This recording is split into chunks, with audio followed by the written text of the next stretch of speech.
only thing that could make my husband losing his job, our whole world being turned upside down any harder is being real and raw about it with people online, thinking that you're doing the right thing, and then having to read awful commentary about how this is all of my fault. I've spent all our money. I've put all this awful stress on my husband trying to keep up with the Joneses.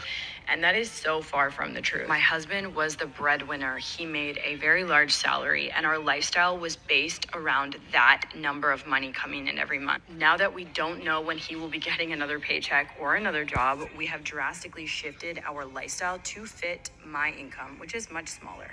So there's a valuable lesson here, and no shade on this creator at all, but I think a lot of Americans do the exact same thing, and a lot of people really in general. You live all the way up to that standard of lifestyle.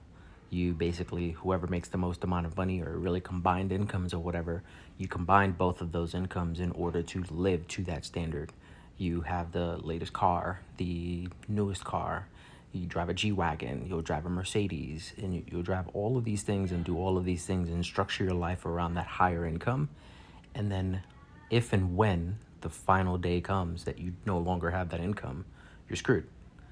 So my suggestion, take it with a grain of salt if you want to, but it's worked really well for my wife and I, is we live to the lowest income in the household. Whoever makes the least. So whoever makes the least, that's what we live to. That's what we cover our mortgage with. It's what we cover any payments with. And we have no debt. We worked on no debt. And then, cool, just the mortgage. Mortgage will be gone. Once the mortgage is gone, it's whatever we live off of is what our base level is. Food, groceries, insurance, shit like that. That's what you live off of. The other person that is making income, if you have a 2-income household, the other person, you are banking that money, every cent, right? Or as much as humanly possible.